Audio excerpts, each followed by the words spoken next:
안녕하세요. 결혼한 지 5년 차, 4살 된 딸아이를 키우고 있는 30대 워킹맘입니다. 제 얼굴에 침 뱉기 같아서 친구들한테도 속 시원히 말해본 적 없는 제 사연을 오늘 이야기하려고요. 남편과 저는 일터에서 만났습니다. 매해마다 뉴스에서 하는 말이지만 제가 대학을 졸업했을 당시에도 취업이 쉽지가 않았어요. 그래서 저는 여기저기 입사 지원서를 내면서 저녁 시간에는 아르바이트로 용돈을 벌었네요. 여담이지만 대학에 입학한 이후로는 부모님이 등록금 내주시는 것만으로도 감사해서 적어도 용돈은 제 힘으로 늘 벌었었습니다. 그리고 지금의 직장에 들어오기 전 마지막으로 아르바이트를 하던 곳이 식당이었는데 남편이 그 식당의 사장이었어요.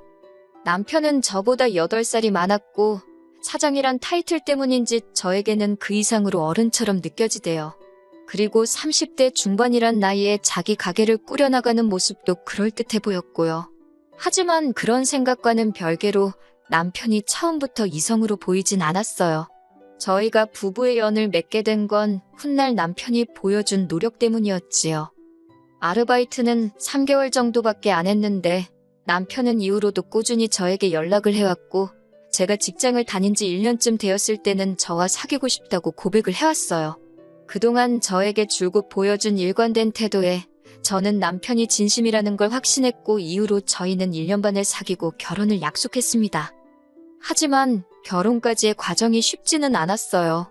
친정 부모님께선 8살이란 나이 차이를 탐탁치 않게 여기셨거든요. 게다가 남편은 위로 누나도 셋이나 있어서 어머님의 연세가 저희 할머니의 연세와 거의 비슷했지요. 그렇다 보니 친정어머니가 저더러 고생하게 눈에 뻔히 보인다고 하지 말라셨는데 그 이야기를 들은 남편이 자기는 무조건 제 편일 거고 든든한 방패막이 되어줄 거라며 저희 부모님께 거의 사정을 했네요. 결국 남편의 끈질긴 태도에 저희 부모님도 마음의 문을 열고 결혼을 승낙해 주셨고요. 하지만 결혼식을 코앞에 두고 생각지도 못한 상황을 맞닥뜨리게 되었습니다. 그건 바로 어머님과의 합가였지요. 저와 연애를 하던 당시 남편은 어머님과 둘이 살고 있었는데 남편이 말하기를 아버님은 몇 년 전 지병으로 돌아가셨다대요.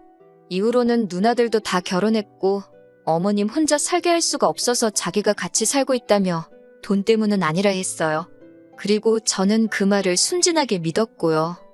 프로포즈를 하던 당시 남편이 말하기를 지금 남편과 어머님이 사는 집은 저희 신혼집으로 쓰자대요. 어머님은 신우들 중 한 명이 모시고 갈 거라고요. 사실 저는 직장 생활을 한 지 3년도 되지 않은 상황에서 결혼 준비를 하고 있었기 때문에 모아둔 돈이 4천 정도밖에 없었어요. 그렇다고 친정 부모님께 손을 벌리자니 친정도 상황이 여의치가 않았거든요. 그리고 솔직히 털어놓자면 마음 한편으론 남편이 저보다 나이가 한참 많으니까 남편이 저보다 모아둔 돈이 많은 게 당연히 정상 아닌가 그런 생각도 했었네요. 아무튼 그래서 남편이 어머님하고 살던 집이면 어떤가 집을 해오는 것만으로도 좋다 싶었지요. 그런데 식을 올리고 집에 가구며 가전이며 신혼살림이 하나씩 들어오는데도 어머님은 당신이 쓰시던 방을 안방에서 작은 방으로 옮기셨을 뿐 집을 떠날 생각이 없으신 눈치였어요. 결국 한 달 가까이 지났을 때 제가 남편더러 이게 어떻게 된 거냐 물었습니다. 도대체 왜 큰 신우는 어머님을 모시러 오지 않는 거며 왜 어머님은 짐을 싸지도 않으시는 거냐고요. 그러자 남편이 난처해하며 사실은 얼마 전 큰 신우랑 통화를 했는데 거기도 지금 먹고 살기가 빠듯해서 어머님 모시기가 어려워졌다고 그러더랍니다. 작은 신우는 자기 남편이랑 사내만에 그러는 중이라 상황이 여의치가 않다고 그러고 막내 신우는 자기는 애가 둘인데 자기한테 할 소리냐고 되려 저희 남편에게 화를 냈다고요. 그 이야기를 듣는데 멍해지는 기분이라고 해야 할까요? 황당하기도 하고 속상하다, 답답하다 이런 한 단어로는 설명이 안 되는 심정이었지요. 어머님과 한 달을 이미 살아봤으니 더 절망적이었다고 해야 할지. 하지만 그렇다고 해서 신우 셋 다 못 모신다고 배째라는 식으로 나오는 마당에 기어이 그 집에다 어머님을 데려다 놓을 수도 없잖아요? 그래서 결국 어쩔 수 없이 저희 부부가 어머님을 모시는 합가 생활을 하게 되었습니다. 저희 어머님으로 말하자면 일단 나쁜 분은 아니세요. 아기를 가지고 내 아들 훔쳐간 나쁜 며느리 뭐 그런 식으로 저를 대하지도 않으셨고요. 하지만 어머님의 생활 방식이 저를 너무 힘들게 했습니다. 이렇게 표현해도 될지 모르겠지만 요새는 나이가 들어도 젊게 살려는 어르신들이 많잖아요. 그런데 저희 어머님은 행동하시는 것도 생각하시는 것도 옛날 방식에 머물러서 어떻게 바꿔보려는 시도 자체를 안 하시더라고요. 일단 음식하는 것부터 이야기하자면 남편이나 저나 집에서 식사할 일이 많지가 않아요. 남편도 저도 아침은 거르고 점심은 각자 일터에서 해결하니까요. 심지어 어머님, 당신도 아침잠이 많으셔서 아침을 안 드세요. 하지만 그럼에도 불구하고 어머님은 매일같이 음식을 해서 냉장고에 쌓아놓기를 좋아하셨어요. 뿐만 아니라 반찬을 하시는 동안 주방 여기저기 간장부터 고추장 양념이란 양념은 여기저기에 다 튀어가지고 부엌을 엉망으로 만들어 놓으셨지요. 그리고는 하시는 말씀이 당신은 못 봤다 그러시는데 그래도 해주시는 그 마음에 감사해서 저도 못 봤다 하시면 더는 따지고 들진 않았어요. 그냥 그러려니 하고 치우는 거지요. 그런데 그뿐만이 아니에요. 반찬은 덜어 드시는 법이 없고 먹다 남은 음식은 뚜껑도 없이 그대로 냉장고에 집어넣어 놓거나 식탁에 둔 채로 치우지 않는 일이 일쑤였어요. 그러다 보니 결국 버려지는 양도 상당했네요. 구차한 이야기 같지만 어머님 모시고 사는 동안 신우들 중 누구 하나 돈 10만 원 저희한테 고생한다, 살림에 보태라고 준 사람이 없어요. 그런 와중에 어머님이 뭐 드시면 얼마나 드시냐 하겠지만 솔직히 몇만 원이고 몇천 원이고 큰돈은 아니지만 서보지도 못하고 버리면 아깝지 않나요? 제 속만 타들어갔지요. 문제는 이뿐만이 아니었습니다. 어머님과 합가한 지 1년 조금 지나서 제가 딸을 출산했어요. 이 과정에서도 정말 하나하나 다 이야기할 수는 없지만 사연이 참 많았습니다. 체력도 딸리고 힘들어 죽겠는데 아들을 낳아야 한다며 이래라 저래라 요구하시는 게 참 많으셨지요. 입덧을 하는 와중에도 아들 낳는 음식이라며 먹고 싶지 않은 걸 강요하시기도 일쑤였고요. 결국에 아이 낳기 전 1달, 출산 후 2달 총 3달의 출산휴가는 친정에서 보냈습니다.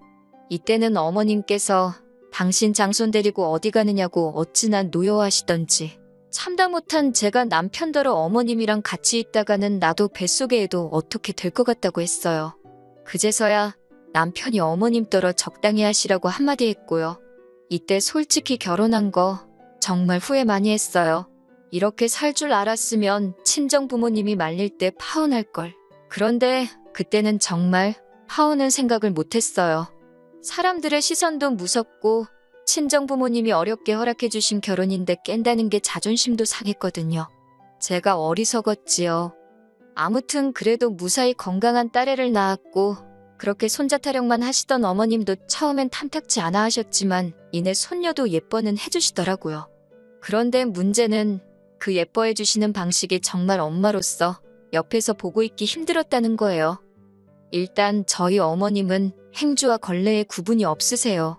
당신 눈에 깨끗해 보이면 그것이 행주요, 더러워 보이면 그것이 걸레입니다. 그리고 행주를 행주로만 쓰시면 좋은데 걸핏하면 그걸로 딸의 입을 닦아주시고 손도 닦아주시고 그러는 거예요. 그나마 육아휴직 때는 제가 애 옆에 거의 붙어 있었으니까 어머님께 하지 마시라고 어머님을 말릴 수는 있었는데 회사에 복직을 하려니 어머님께 온전히 아이를 맡기기가 솔직히 불안하대요. 그래서 결국 돌도 안 된 아이를 어린이집에 보내기 시작했어요. 아이가 어린이집에 갔다가 집에 오면 4시쯤 되더라고요. 저는 퇴근하고 불이 나게 집에 오면 6시가 안 되었고요. 그러니까 어머님이 봐주시는 건 2시간 남짓이 전부였어요. 그런데 이걸 가지고도 신우들이 트집을 잡고 자기들이 봐주는 것도 아니면서 생색을 내기 시작했지요. 시어머니랑 같이 안 살았으면 어쩔 뻔했냐. 세상에 이런 시어머니가 어딨냐. 집안일도 다 해주지 않냐. 집안일, 말이 나와서 말이지만 전 정말 어머님이 차라리 아무것도 안 하셨으면 좋겠다 생각한 게 한두 번이 아닙니다. 저희 어머님께서는 옷은 무조건 삶아야 깨끗하다고 생각하시는 분이세요. 그래서 옷의 소재고 색이고 그런 건 싹 다 무시하시고 무조건 다 삶아대기 일쑤셨지요.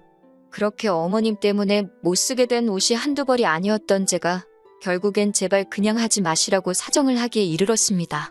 하지만 어머님께서는 제가 하는 말은 듣지도 않으시고 심지어 제가 꺼내놓지 않은 옷들까지 저희 부부 옷장에서 꺼내다 삼기 일쑤셨어요. 제 속옷에도 마음대로 손을 대셨고요. 결국 제가 괴로워하는 모습을 본 남편이 어머님더러 제발 좀 그만하시라 하니까 그때는 오히려 당신은 저희를 도와주고 싶어서 그런 건데 자식들이 애미 마음도 안 알아준다면서 서운하다며 드러누우시대요.